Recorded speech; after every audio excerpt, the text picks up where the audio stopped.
आरती काफी देर से उसे नोटिस कर रहा था। वो पूछने ही लगा था कि रिजुल ने उससे पूछ ही लिया, क्या बात है शिजा, अचानक से हमारे टेप रिकॉर्डर को क्या हो गया? शिजा ने एक नजर उसे देखा और चुपचाप खाना खाने लगी। अब की बार जतिन बोला, क्या हुआ यार, तुमने रिज की बात का जवाब भी नहीं दिया? शिजा उसकी तरफ देखकर बोली, हाँ तो उन्होंने मुझसे थोड़ी ना पूछा है, किसी टेप रिकॉर्डर से पूछ रहे हैं तो वही जवाब दे, मैं थोड़ी ना टेप रिकॉर्डर हूँ जो मैं जवाब दूं। उसकी बात सुनकर सभी हंस दिए। फिर रिजुल बोला, ओहो एंग्री बर्ड एंग्री बर्ड, अच्छा बताओ कि क्या हुआ है, शांत क्यों हो इतनी? शिजा ने एक नजर सबको देखा, फिर बोली, पता है वहाँ एक लड़का मुझसे टकरा गया। आद्री पानी पी रहा था और उसकी बात सुनकर उसे एकदम से ठसका लग गया और वो खांसने लगा। थोड़ा नॉर्मल होने के बाद वो बोला, आज एक और बलि चढ़ गया।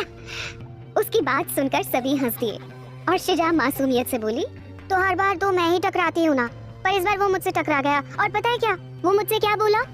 सभी ने एक साथ पूछा, क्या बोला? वो आगे बोली, बोलता है कि आप इतना क्यों बोलती हैं, अब बताओ मैं कहाँ बोलती हूँ?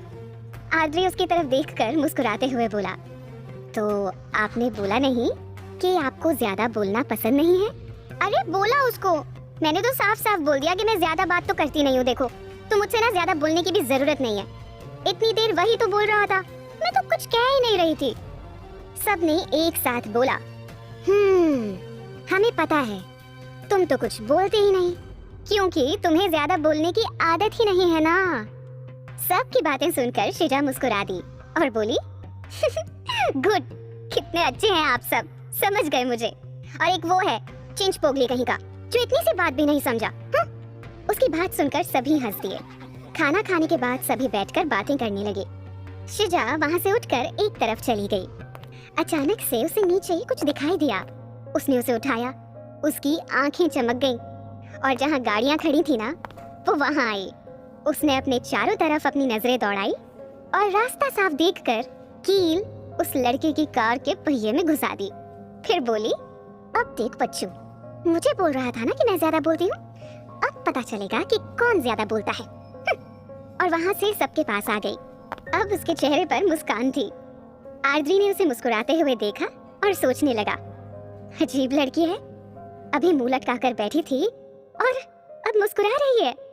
अरे रिजुल की नजरें बार बार चिति पर ही ठहर रही थी और चिति भी चोरी छिपे उसी की तरफ देख रही थी। रिजुल के मन में चिति के लिए फीलिंग्स थी और चिति के मन में भी थी, पर वो अभी श्योर होना चाहती थी। दोनों ही एक दूसरे को पसंद करने लगे थे, पर अभी तक पहल किसी की भी तरफ से नहीं हुई थी। थोड़ी देर बाद बातें करने के बाद सब एक एक करके शेर सुनाने लगे। जतिन बोला, अर्ज किया है तेरे शेर की क्या दाद दूं?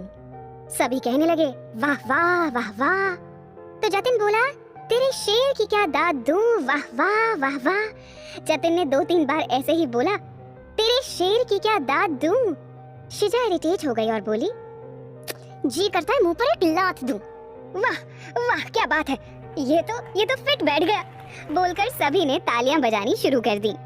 विनय खुश होते हुए बोला, अब मैं सुनाता हूँ, ध्यान से सुनना। इस चिलमन से तुम देखो, उस चिलमन से हम देखें। वाह वाह वाह वाह। इस चिलमन से तुम देखो, उस चिलमन से हम देखें। वाह वाह वाह वाह। इस चिलमन से तुम देखो, उस चिलमन से हम देखें। उसके आगे शिजा बोल पड़ी, अरे आग लगा दो चिलमन में, ना तुम देखो ना हम देखें। शिजा ने बोला और जोर जोर से हंस दी। उसकी हंसी सुनकर सभी हंस दिए। अब शिजा बोली, अब मैं एक सुनाती हूँ, ठीक है, ध्यान से सुनना सभी। अर्ज किया है, हवा में बिंदास उड़ रहा था गालिब। वाह वाह वाह वाह। कि हवा में आजाद उड़ रहा था गालिब। वाह वाह वाह वाह। हवा में बेताब उड़ रहा था गालिब। शिजा बोलकर चुप हो गई और सभी उसकी तरफ देखने लगे। मेहुल बोला, फिर? शिजा ने एक नजर सभी को देखा, फिर गहरी सांस छोड़कर मासूमियत से बोली, फिर क्या? रुक गई हवा, गिर गया गालिब। शिजा ने बोला और अपनी आंखें टिमटिमा दी। उसने ये आखिरी लाइन इतनी मासूमियत से बोली थी कि कोई भी बिना हंसे नहीं रुक सका। सभी ने एक नजर एक दूसरे को देखा, फिर जोर जोर से हंस दिए। ऐसे ही बारी बारी करके सभी एक दूसरे को शेर सुना रहे थे। अब आर्द्री की बारी आई। सभी उसे सुनाने को बोलने लगे, पर उसने बोला, अरे मुझे ये शेर वगैरह नहीं आता सुनाना। उसकी बात सुनकर शिजा बोल पड़ी, अरे तो क्या हुआ, मुझे भी थोड़ी ना आता था, पर मैंने तो सुनाया ना, आप कोशिश करके देखिए, आ जाएगा। आर्द्री ने उसे देखा और बोला, अब आपकी तो बात अलग है ना, आपको तो ज्यादा बातें करनी भी नहीं आती और मुझे ज्यादा बात करनी आती है, पर ये शेर वेर नहीं आते यार।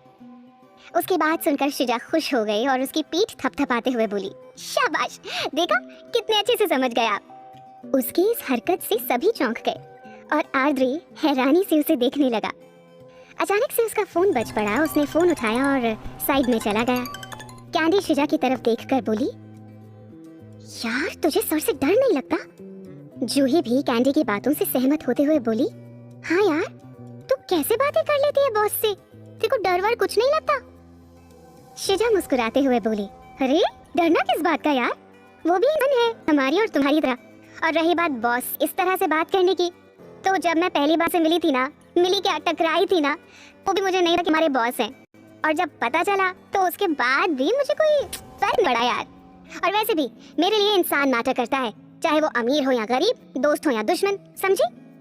शिजा ने कहा और वो वहाँ से उठकर सामने चली गई और वहाँ खेल रहे बच्चों के साथ बिल्कुल बच्ची बन गई।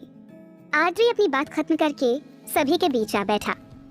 शिजा के जाते ही जतिन ने चिति से पूछा, तुम तो उसकी दोस्त हो, क्या ये शुरू से ही ऐसी है? चिति मुस्कुराते हुए बोली, हम दोनों बचपन से ही एक साथ हैं, एक ही साथ रहे हैं, पढ़े हैं और खेले हैं, यहाँ तक कि हमारे घर भी बगल में ही है। अरे ये शुरू से ही बोलती ज्यादा है पर दिल की बहुत अच्छी है।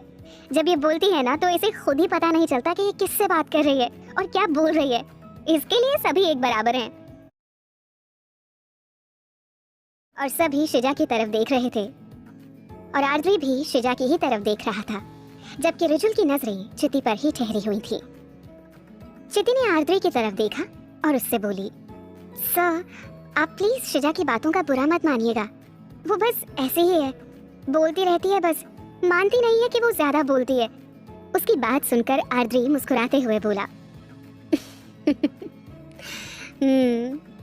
इतने समय में ये तो पता चल ही गया है। थोड़ी देर बात करने के बाद रिजुल गाड़ी से गिटार ले आया और मिलकर बातें करने लगे।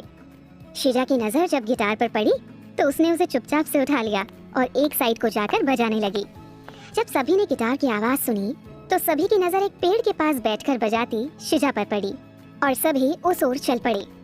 रिजुल की नजर जब अपने पास रखे गिटार पर पड़ी तो उसने झट से आर्द्री की तरफ देखा और धीरे से बोला, सॉरी यार, मुझे पता ही नहीं चला कि ये कब ले गई, मैं अभी लेकर आता हूँ। रिजुल जाने लगा पर आर्द्री ने उसे रोक दिया और बोला, रहने दे, अच्छा बजा रही है और धुन जरा ध्यान से सुन। रिजुल ने उसकी तरफ देखा और धुन सुनी। आर्द्री और रिजुल भी उसकी तरफ आ गए। शिजा आंखें बंद किए धुन बजा रही थी। सभी चुपचाप बैठे उसे सुन रहे थे। उसने धुन बजाई और गिटार बजाना बंद कर दिया। सभी ने उसे उसी धुन के बोल सुनाने को कहा तो वो मना नहीं कर पाई और उसने एक बार फिर गिटार उठाया और बजाने लगी और साथ में गुनगुनाने भी लगी। शिजा के गाने की आवाज सुनकर वहाँ आसपास खेल रहे बच्चे भी आकर सुनने लगे और वो अपनी ही धुन में आंखें बंद किए गाए जा रही थी। आर्द्री की नजरें सिर्फ शिजा पर ही टिकी हुई थी। शिजा ने गाना गाया और गिटार बजाना बंद कर दिया। आर्द्री अभी भी उसे एकटक देखे जा रहा था। अचानक से सभी की तालियों की आवाज से उसका ध्यान भंग हुआ। सभी तारीफ करके चले गए और रिजुल उसे हंसते हुए बोला, और कौन कौन से हुनर छिपा रखे हैं तुमने? शिजा मुस्कुरा दी और बोली, अरे ऐसा कुछ नहीं है, बस कभी कभी मन करता है तो बजा लेती हूँ। फिर बोली, आई एम सॉरी, वो बिना पूछे मैंने आपका गिटार ले लिया और बजाने भी लगी। रिजुल मुस्कुराते हुए बोला, तुम्हें सॉरी बोलना है तो आर्द्री को बोलो, वो उसका गिटार है। शिजा ने एक नजर रिजुल को देखा और फिर आर्द्री के पास चली गई। उसकी पीठ थी शिजा की तरफ। शिजा उसके पास जाकर बड़े ही प्यार से बोली, आई एम सॉरी, मैंने आपसे बिना पूछे आपका गिटार लिया और उसे बजाने लगी। आपको पता है, जब भी मैं गिटार देखती हूँ ना तो मेरे हाथों में खारिश होने लगती है, और जब तक मैं बजा नहीं लेती हूँ ना तब तक मुझे चैन नहीं आता। आपका गिटार देखा तो खुद को रोक नहीं पाई और हाथ अपने आप ही उस पर चले गए और बजने लगे। हाँ, गुस्सा मत करना। वैसे गुस्सा करने वाली कोई बात भी नहीं है। अगर फिर भी आपको गुस्सा आ जाए तो मतलब तो मैं चने खाने लगूं, है ना? आद्री उसकी बात काटते हुए उसकी तरफ पलट कर बोला। शिजा ने एक नजर उसकी आंखों में देखा, फिर वो खुश होकर बोली, अरे वाह, आप तो सब समझ गए। Good, I am impressed. Adri ने एक नजर उसे देखा, फिर मुस्कुराते हुए सभी के पास आ गया और शिजा से बोला, आप हर बात को इतना लाइटली क्यों लेती हैं? शिजा मुस्कुराते हुए बोली, ये छोटी सी जिंदगी है, पता नहीं कब क्या हो जाए, तो जितनी भी जिंदगी है उसे खुलकर जी लेना चाहिए। और क्या पता आज है और कल हो ना हो। थोड़ी देर तक वहाँ बैठने के बाद सभी वहीं घूमने लगे। आद्री की नजरें बार बार शिजा की तरफ जा रही थी और रिजुल की चिति पर। वहीं जतिन भी बार बार शिजा के पास ही चल रहा था। चलते चलते जूही शिजा से बोली, यार शिजा, एक बात बता, तुम्हें यहाँ काम करते हुए 2 महीने होने आए हैं, लेकिन इन 2 मंथ्स में मैंने तुम्हें कभी भी सूट या स्कर्ट पहने नहीं देखा। मतलब हमेशा ही पैंट शर्ट में ही दिखती है तू, और आज तो एकदम रफ एंड टफ ही पहना है। I mean, अलग ही अवतार में हो। उसकी बात सुनकर शिजा हंस दी। जूही की बात सुनकर चिति बोली, ये सूट तब पहनेगी ना जब इसके पास होगा। ये हमेशा से ही ऐसे कपड़े पहनती आई है।